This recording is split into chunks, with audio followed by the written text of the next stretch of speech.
Hi everyone, I'm Catherine with Free Tours by Foot.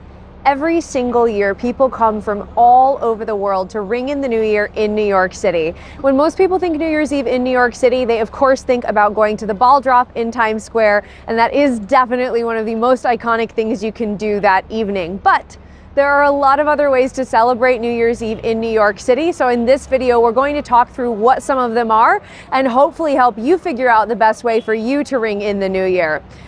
Now make sure you check out our accompanying blog post that goes with this video. There will be links to some of the specific experiences that we're talking about in that blog post. But starting off right at the top, even though it is not the only thing to do, by far the best known thing to do is to come and watch the ball drop in Times Square. Now doing this, while a very iconic experience, is definitely also an experience that takes up a lot of your evening and also involves a little bit of stamina on your part, and you're going to want some tips to best get through it. So we have an entirely separate video on watching the ball drop in Times Square. So make sure you check out that video and our blog post if that's something that you're thinking about doing. But like I said, there is so much more that you can do in New York City on New Year's Eve. So let's talk about some of your other options. Another great option is to ring in the new year on the Brooklyn Bridge. Now this is an informal tradition. There is no official event that goes on the Brooklyn Bridge, but while we are counting down to midnight, you will find tourists and locals gathering on the Brooklyn Bridge, counting down to the new year. It is a really fun and festive atmosphere, definitely something worth trying, and you will get absolutely fantastic views of the skyline and of the harbor.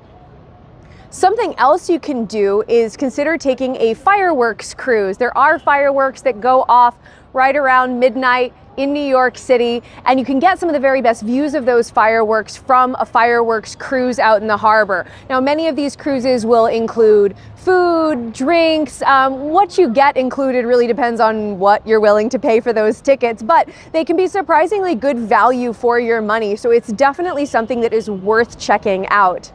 Another spot you can consider ringing in the new year is in Central Park. There's actually a couple of options.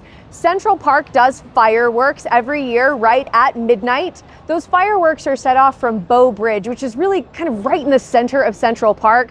And so the good news is you can see them from most places in the park. You don't have to be right near Bow Bridge in order to do that. Something important to know if you are considering this, even though the fireworks are not till midnight, for safety reasons, several of the park entrances are closed off around 8 p.m. So you do still need to get there early. Make sure you bundle up, bring something warm to drink, because you might be in for a little bit of a wait.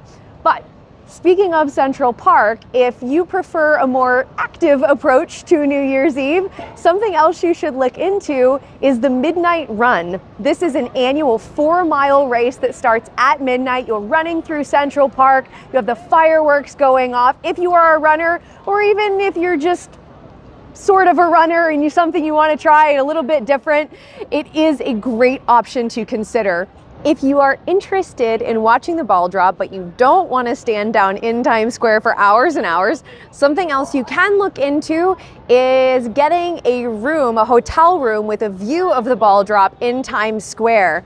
Now, there are some hotels where the rooms themselves will have views of the ball drop, like the Marriott Marquis. There are some others where the hotel has some kind of common access rooftop for their guests. So hotels like the Knickerbocker or the Renaissance. I am not going to lie, this is by far the most expensive option I'm going to mention in this video. Rooms are definitely at a premium on New Year's Eve, but I can guarantee an absolutely spectacular once-in-a-lifetime New Year's Eve experience. So if you want to splurge, you want to do something really amazing, it's something to consider doing. Something else that you can do is consider going to a party somewhere in Times Square. A lot of the restaurants or the clubs in the Times Square area do have big parties that go on. Many of them include dinner, some a champagne toast, some of them are open bar, depends on the ticket price. Now, something really important to note is not every place in Times Square, even if they have a Times Square address, has access or a view of the ball drop. So if that's something that's really important to you, you're going to want to make sure you check with that individual venue to see if they do. If you go on the official Times Square website, they do have a list of all of the bars, restaurants, clubs that offer some kind of New Year's Eve event, and that is the best way to go about looking for a spot. Something else important to note is, unfortunately, there are problems on New Year's Eve with people making counterfeit passes, all access passes that are not actually valid at any of these locations. So definitely best to go through the proper official channels by way of the Times Square website and the individual venues themselves. Something else you can consider doing is heading over to Brooklyn for some free fireworks. There are actually a couple places in Brooklyn that have fireworks displays. One is out at Coney Island and one is at Prospect Park. Now the festivities at Prospect Park actually kick off about 11 o'clock, so you do want to get there a little bit early so you can enjoy all of the fun, but you don't have to get there super early the way you might need to if you are going to Central Park. Something else to consider doing on New Year's Eve is going to the New Year's Eve party at Madame Tussauds. So Madame Tussauds, the famous wax museum, is open and has a party on New Year's Eve. This is something that involves food. There is a bar if you are 21 and over. And I also specifically mentioned this one because a lot of the New Year's Eve activities that are available in New York City are a bit more adult-centric, and the party at Madame Tussauds is definitely one that is fun for all ages. Bring the whole family. So if you are traveling to New York City for New Year's Eve and you are bringing your family, maybe you have young children, that is definitely something you will want to check out. Hopefully this helped you think about some of the other options besides just coming to the ball drop in Times Square, though of course you can consider doing that as well. Make sure you check out, like I said, our blog post, as well as some of our other videos about things that you can do at that time of year. We do have a video specifically about the ball drop, but also about some of the other festive holiday activities, going to some of the holiday markets, our lights tours, both in Midtown and out in Diker Heights. There's a lot to do. It's a really fantastic festive time in New York City, and we can't wait to see you when you come.